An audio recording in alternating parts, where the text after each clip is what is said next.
안녕하세요. 마틀다입니다. 오늘은 한 자매님의 하느님 체험 이야기를 들려드리겠습니다. 자매님의 이름은 뎁 맥앨리스트램입니다. 저는 오하이오 콜럼버스에서 왔습니다. 오늘 여기서 복되신 성모님에 대한 저의 체험담과 그분이 어떻게 제가 매우 어려울 때 저에게 다가오셨는지 말씀드리겠습니다. 제가 체험담을 말씀드리는 이유는 성모님께서 2021년 9월 25일에 우리에게 증거하라는 메시지를 주셨기 때문입니다. 저는 2005년에 남편을 만났습니다. 결혼해서 2006년에 딸을 낳았지요. 딸이 5살 때 남편은 암 진단을 받았습니다. 그것은 이중 비호치킨 림프종이라는 희귀하고 공격적인 암이었습니다. 이중이란 암이 한 종류면 별로 나쁘지 않다는 건지 한꺼번에 2종류의 암이 있다는 뜻입니다. 남편은 한 번에 3일에서 5일씩 입원했다가 퇴원해서 3주간 집에 왔다가 다시 입원했습니다. 2012년 12월까지 그것을 반복했습니다. 그런 후 여러 번 영상을 촬영했고 2013년 1월에 결과가 나왔습니다.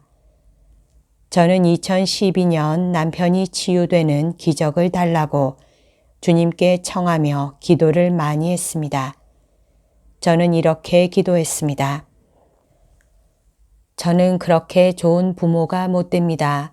그이가 딸을 저에게 남겨두고 가면 안 됩니다.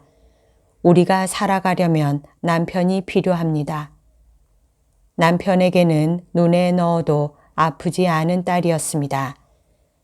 사람들은 소명을 가지고 이 세상에 오는데 남편의 소명은 아버지가 되는 것이었습니다.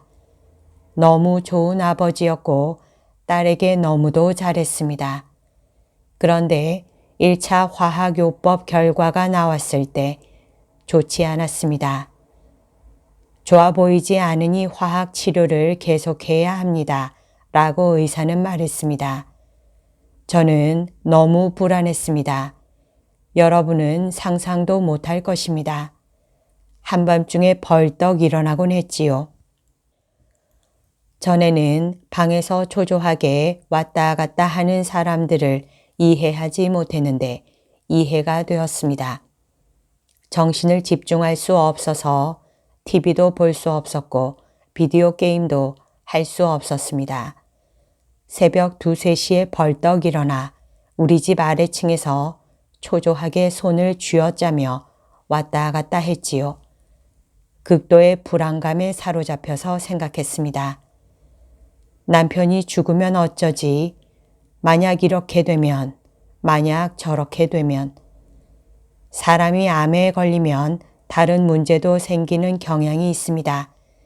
그래서 남편에게 뇌졸중이 왔고 암이 매우 공격적이어서 화학요법도 매우 공격적으로 하니 심장에 문제가 생기기 시작했습니다. 그래서 많은 게 저를 불안하게 만들었습니다. 저는 친형제들에게 상황을 설명했지만 아무런 도움이 되지 않았습니다. 아버지는 치매로 고생하고 계셨기 때문에 안 그래도 힘든 어머니에게 더 안 좋은 얘기로 부담을 드리고 싶지 않았습니다. 그래서 어머니에게 전화도 안 하고 말도 하지 않았습니다. 그렇게 2주, 3주 정도 불안해하는 중에 2가지 일이 있었습니다. 우선 친구인 로잔이 말했습니다. 네가 불안한 건 미래를 내다보면서 무슨 일이 일어날지 예측하려고 하기 때문이야. 친구야. 하지만 사실 네가 미래라는 시간을 좌지우지 할 수 없잖아. 너는 미래에 무슨 일이 일어날지 모르고 그리고 주님은 지금부터 6개월간의 은혜를 주시는 게 아니라 지금 바로 이 시간의 은혜를 베푸시는 거야. 하느님은 우리에게 오늘을 위한 은혜만 주시는 거야. 또 일어난 일은 나를 낳아준 이 세상의 우리 어머니가 이런 상황에 처했다면 어떻게 하셨을까? 라는 생각이 들기 시작했습니다. 엄마는 기도하셨겠지 라고 생각했습니다. 그리고 엄마가 마지막으로 하신 가장 큰 일이 무엇일까? 1991년에 메주고리에 다녀오셨지. 그래서 저는 좋아, 메주고리의 메시지를 읽어봐야겠다 라고 했습니다. 그래서 1981년부터 2013년까지 메시지를 한밤중에 깨면 읽었습니다.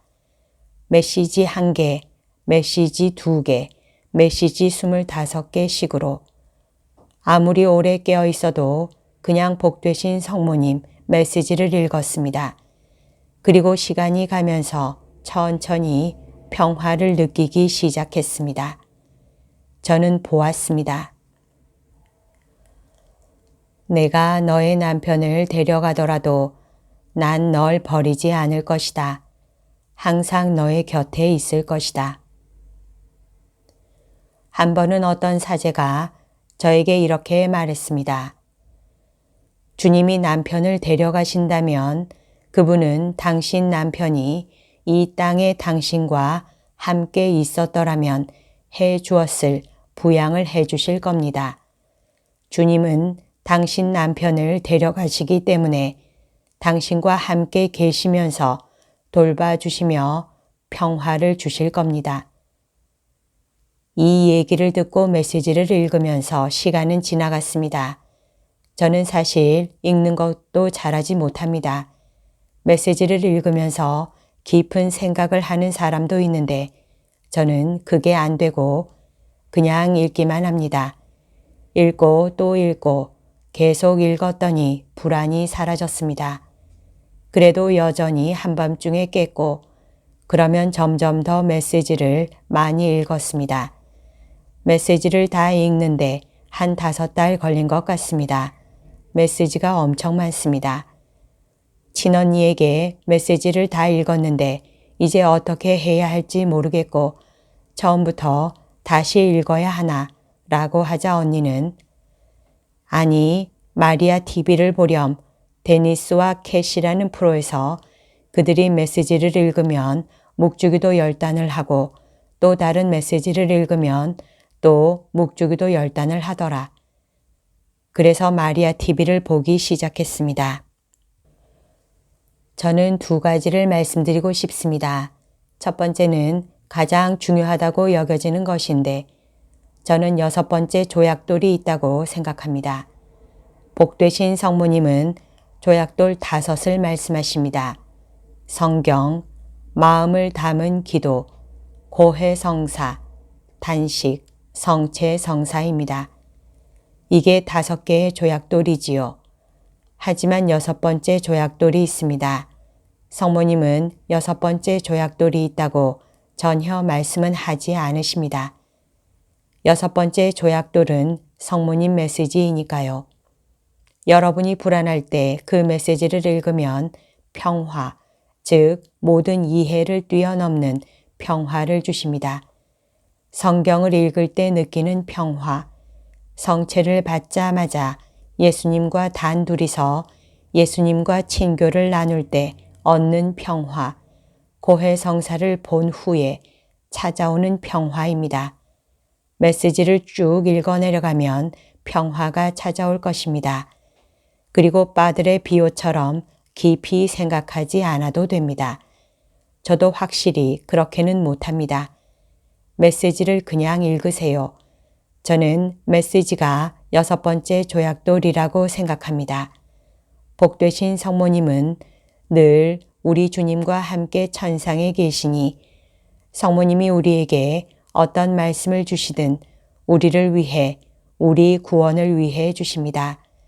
성모님은 우리에게 할 수 있다면 묵주를 쥐어라 라는 메시지를 주셨습니다. 성모님은 우리에게 할 수 있다면 묵주를 쥐어라 라는 메시지를 주셨습니다. 묵주 하나만으로 세상과 너희 삶에 기적을 일으킬 수 있다. 그래서 저는 항상 묵주를 가지고 다니며 미사에도 묵주를 들고 다닙니다. 저는 묵주를 들고 있지 않으면 잠을 잘 자지 못한다고 딸에게 말합니다. 그래서 저는 묵주를 항상 지니고 있습니다. 남편이 마지막 암 치료를 받는 동안 남편이 2주 더 살 거라고 병원에서 알려주었습니다. 복되신 성모님이 행하신 것은 저에게 깊은 평온함을 주셨습니다. 사람들은 저에게 말하기를 아니 어쩌면 그렇게 평온한지 이해가 안 됩니다. 저 같으면 난리를 칠 텐데요. 어떻게 그렇게 평온하죠? 저는 주님이 그런 상황에 처하게 하신다면 주님은 그것을 견딜 수 있는 은혜도 주실 거라고 말합니다. 그분은 앞으로 6개월 후에 은혜를 베푸시는 게 아니라 오늘 바로 은혜를 베푸십니다. 그분은 바로 그렇게 해주십니다. 그리고 천천히 복되신 성모님이 하신 일은 저를 위로해 줄 사람들을 제 주변에 모아주셨습니다. 저는 마리아 TV의 캐시와 데니스 프로를 시청하였고 저의 가족이 버팀목이 되었으며 딸은 당시 유치원에 다니다가 1학년이 되었고 아이를 학교에 데리러 온 다른 엄마들은 저에게 와서 안부를 물으며 저를 위해 기도한다고 말하곤 했습니다. 낯선 사람들이 길에서 저에게 다가와 우리 아들이 당신이 다니는 은행에서 근무하고 있는데 당신은 나를 모르겠지만 나와 우리 교회 전체가 당신과 당신 남편을 위해 기도하고 있어요. 라고 했습니다. 수천 명이 우리를 위해 기도해 주었습니다. 제가 이 체험담을 전하고 싶은 한 가지 이유는 복되신 성모님이 가장 최근 메시지에서 증거하라고 말씀하셨기 때문입니다. 사랑하는 사람이 암에 걸린 모든 이들에게 말하고 싶습니다. 성모님께 모든 걸 맡기라고 하겠습니다. 성모님이 가장 친한 친구입니다. 성모님은 여러분 곁에 계시고 싶어 하십니다. 그리고 그분은 여러분의 삶을 천국으로 만들어 줄 것입니다. 그분은 어려운 시기를 이겨낼 수 있도록 여러분 주변에 안전망을 쳐주실 겁니다. 그리고 여러분이 정말 헤쳐나가는데 도움이 되는 6번째 조약돌은 그분의 메시지입니다. 남편은 2014년 성 요한 비안네 축일인 8월 4일에 세상을 떠났습니다. 저는 분명히 성모님께 헌신적이지만 남편은 성직자들을 정말 좋아했어요. 그리고 복되신 성모님은 성직자들을 아끼십니다. 누군가가 저에게 말했습니다.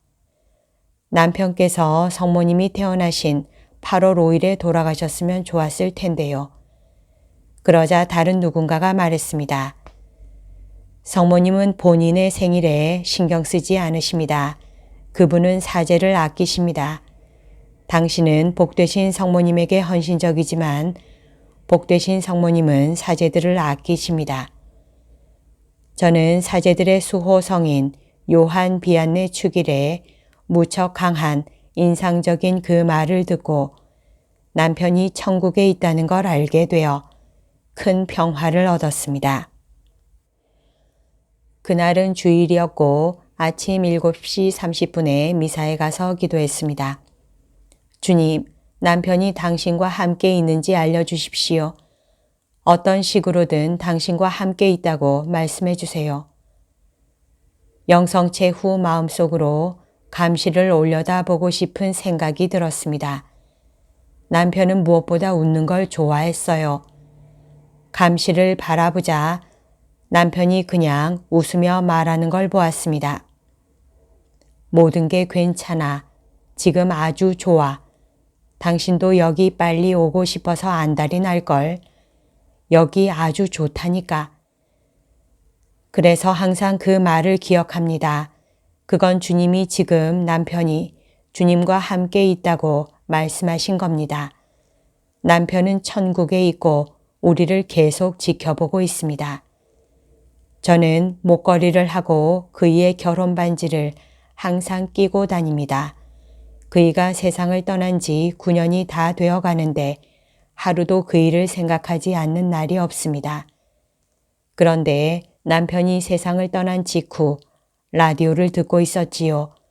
그때 제 주변에 복되신 성모님이 안전망을 만들고 계실 때였으며 어떤 사람이 오더니 메주고리에 갈 거라고 했습니다.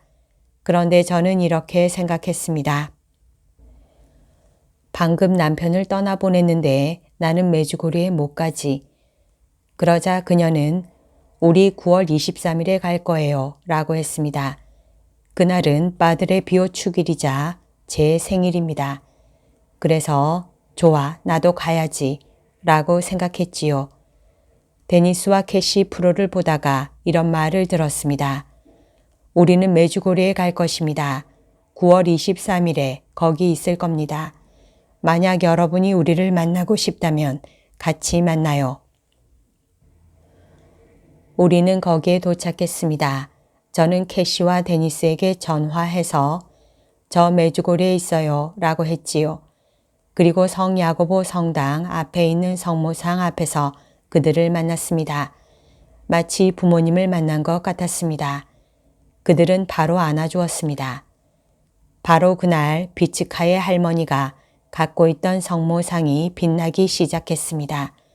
저는 그 사진을 얻을 수 있었습니다. 성모님의 옷이 녹색으로 빛나고 있습니다. 그것도 저를 돌봐주신다는 말씀을 하시려는 성모님의 또 다른 선물이었습니다.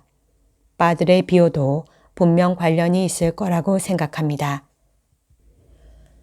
그건 복되신 성모님이 말씀하신 겁니다.